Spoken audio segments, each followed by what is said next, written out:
You can't control the economy, but if our only reaction to it is fear and anxiety, we're missing out on the one thing we really need to be doing right now, and that's being resilient.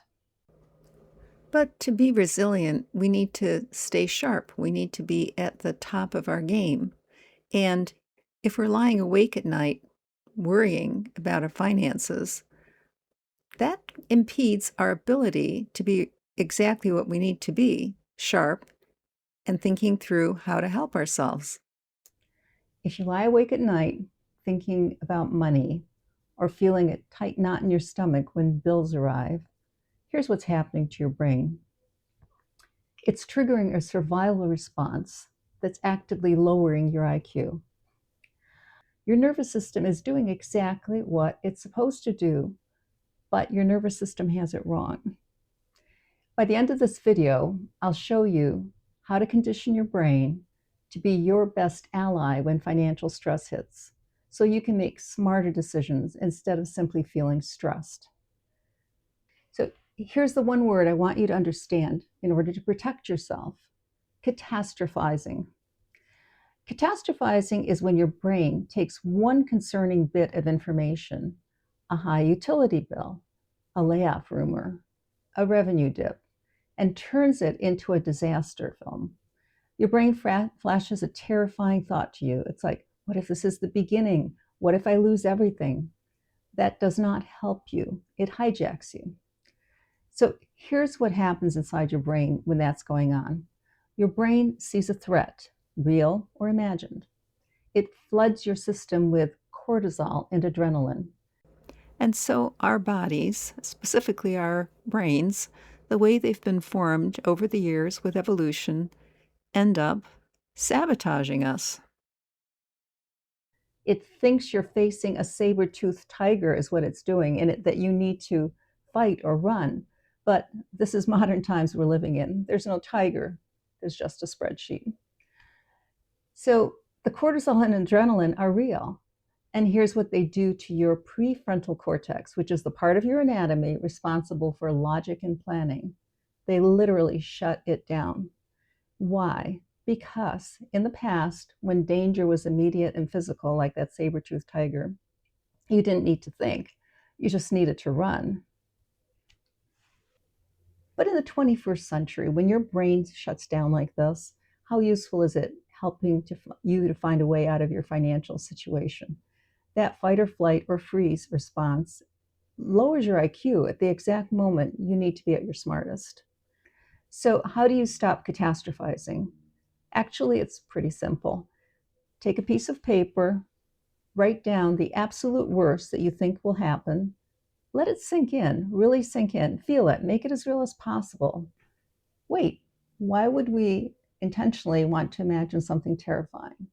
For this reason: even imagining something bad does flood your system with cortisol and adrenaline.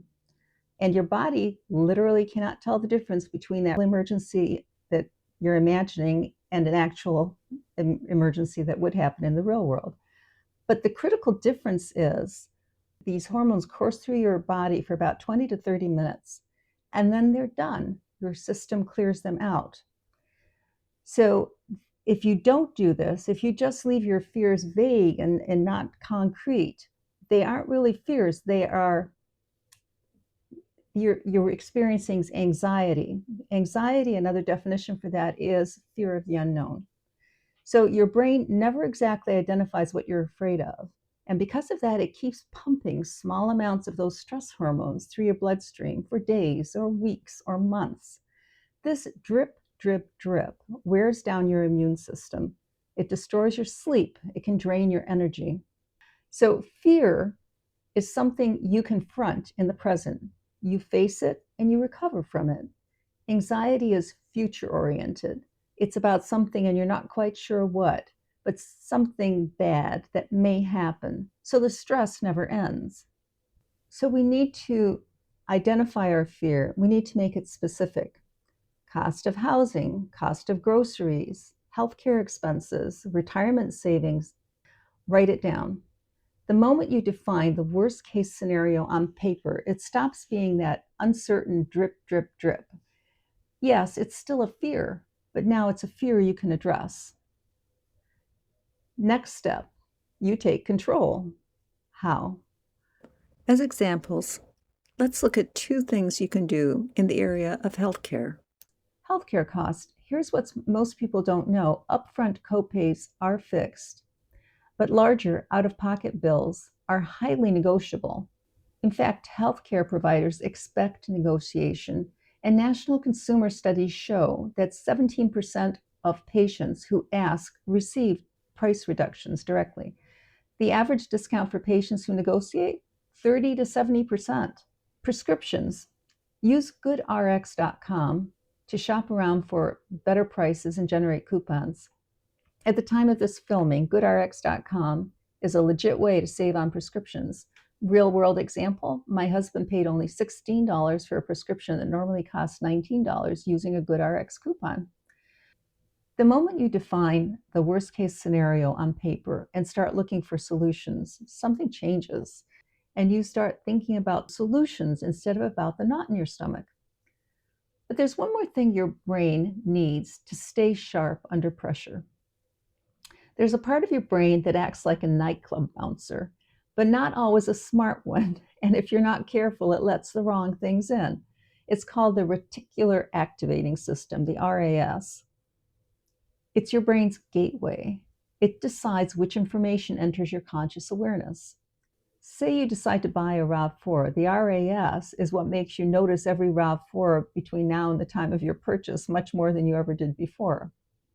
So let's talk about changes we need to make in our daily habits. Take the time to list your action items of the day, the ones that align with learning new skills, with raising your profile among your peers, with reducing expenses.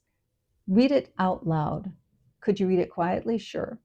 But reading it out loud actively engages your brain. You're being visual, you're being motor, you're being auditory all at the same time. That wakes up your RAS to do what you want. Prioritize solutions, not fears. Unfollow social media sources that amplify fear and outrage. Curate sources of news that keep you informed without adding unneeded stress. Time box your news consumption. Set a kitchen or a phone timer for 10 to 15 minutes. Give yourself 10 to 15-minute slots a day to check the news.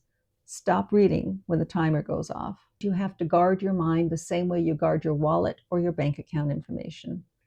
Financial stress is real. The economy is unpredictable, but your response doesn't have to be. You now know how to stop catastrophizing by anchoring your worst case scenario, retrain your RAS to filter for opportunities instead of threats, take daily action in areas you can control. You've gone from reacting to responding, from paralyzed to prepared. If you enjoyed this video, please like and subscribe. Thank you.